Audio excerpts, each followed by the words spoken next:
South Africa has recorded another 70 COVID-19 related deaths, putting the national death toll at 1,354. The Health Department says the number of confirmed coronavirus infections has also increased to 61,927. South Africa is ranked 21st out of the 215 countries in the number of recorded coronavirus infections globally. Of the 32,026 tests conducted in the last 24-hour cycle, an increase of 3,359 new cases was recorded. The country also boasts a recovery rate of 56.6%. However, the number of deaths remains a concern. Of the 70 new COVID-19 related deaths, 39 are from the Western Cape, which is the epicenter of the pandemic in South Africa, 30 from the Eastern Cape, and 1 from Limpopo. The Western Cape has surpassed the 1,000 death mark at 1,005, while the Eastern Cape follows with 208 and KwaZulu-Natal 64.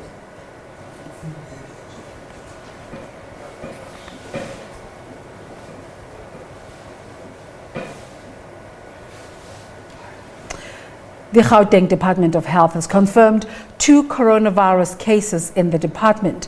Among them is the spokesperson of the department, Kwara Kekana. The pair are currently in self-isolation at their respective homes. The department says both the Gauteng Health Office and the Disaster Management Center have been disinfected and declared fit for operation. For more, the spokesperson of the department, Kwara Kekana, joins us now. Kwara, a very good morning to you. Yesterday marked 100 days since the first COVID-19 case was confirmed in South Africa. When you were confirmed to be positive, what were the first things that went through your mind? Good afternoon, Sis Desiree. I think for me, having largely worked on, being part of the COVID-19 response team in Gauteng, and obviously working very closely with the MEC, Dr. Bandile Masuku, I think one of the conversations that have been happening in the office is just about getting ready for the eventuality of testing positive for COVID. As you know, the experts have been saying that there is no cure, and really us get COVID positive. Honestly was okay. My deep concern was just my close contacts that could potentially have other existing, medical conditions. And, the instinct then would be to ensure that they are tested as early as possible and to know their own status.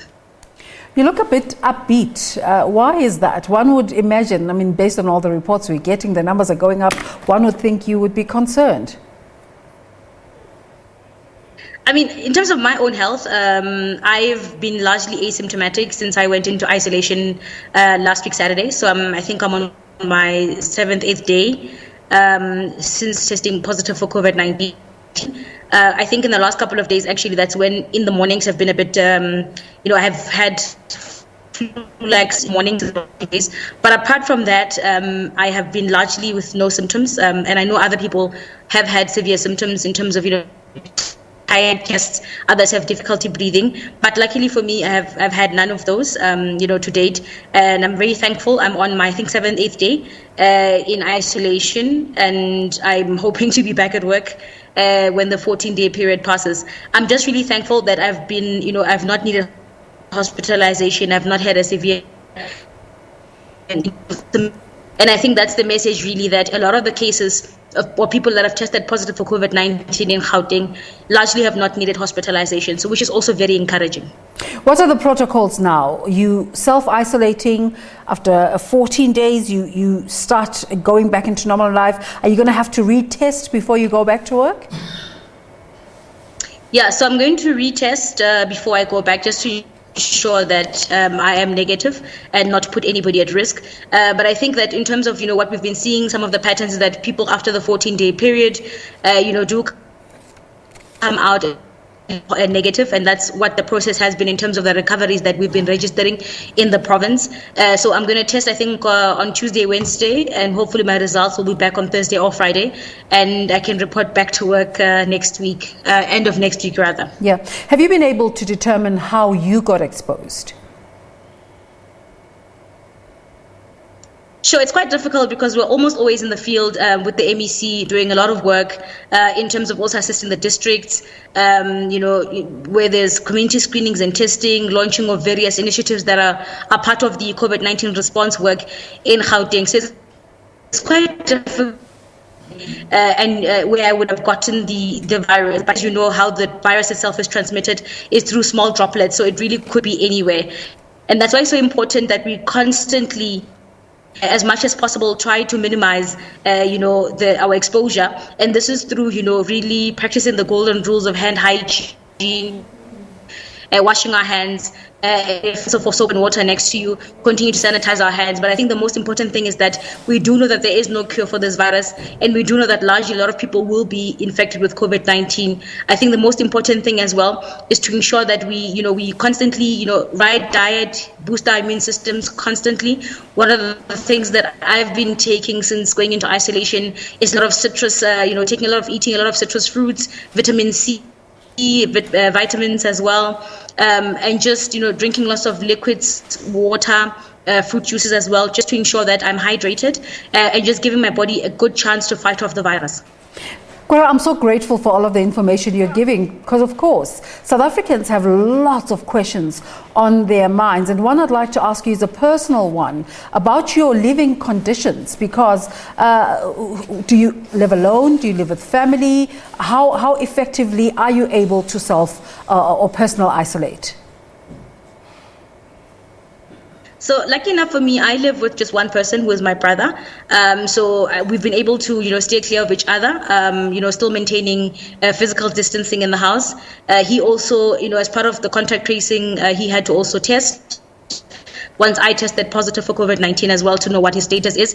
But we continue to, maintain physical distancing in the house. He also remains in quarantine because he also tested negative for COVID. But just to ensure that and to take precautionary measures, he remains in quarantine also for the 14-day period as well. How many people in your contact list had to test as a result of you testing positive? Well, the one thing for us is that, and this is what we're saying in the statement, that, the work that we do involves us frequenting the war room at Omonde, and a large part of the people that are on my list, are people that also I work closely at the war room. So they also, the routine testing that we would do and had to do as a response to me testing positive, and I guess my other colleagues as well. There are not a lot, but what is encouraging as well is that at the war room, there's always a nurse that's there, and people are also, able to do, a frequent testing should the need require, or should they present with symptoms as well. So it was not a large list, thankfully. Yeah, we're speaking to you now, but your other colleague who we referred to, Tebogo Totela, also tweeted about having tested positive. How is he? Oh, Tebogo is doing quite well.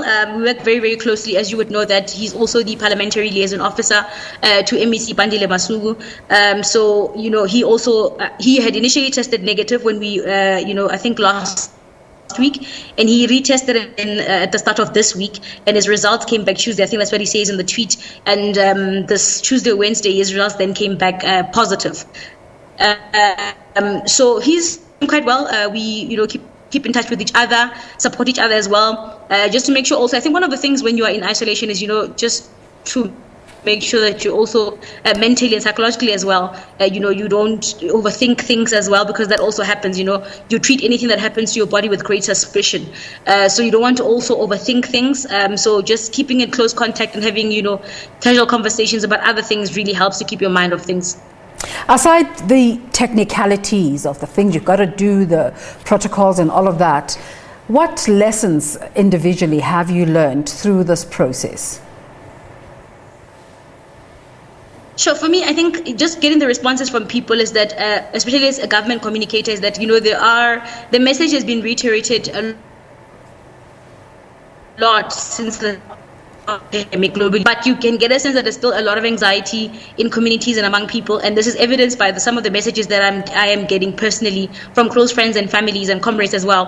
But I think the message that we do need to reiterate, we know that people are passing from COVID-19, but large people do recover, and a lot of people don't need hospitalization. So I think what is important is to really reiterate that people can recover from COVID-19. But also people need to also accept that at some point, a lot of us will test positive for COVID-19. The experts have told us that about 80% of people will test as we move into the winter period as well. That also, presents its own challenges as well for people, but also for the healthcare system as well. So I think that the message is that 80% of us will, get the virus. That's what the experts are telling us. But a large number. So let's just keep those things in mind. I think we've put in sufficient information to that conversation. The link is starting to go a bit weak there, but thank you so much for talking to us, Kwara. Really important information as South Africans start to ask questions about what to do should they turn positive. Thank you so much for your time.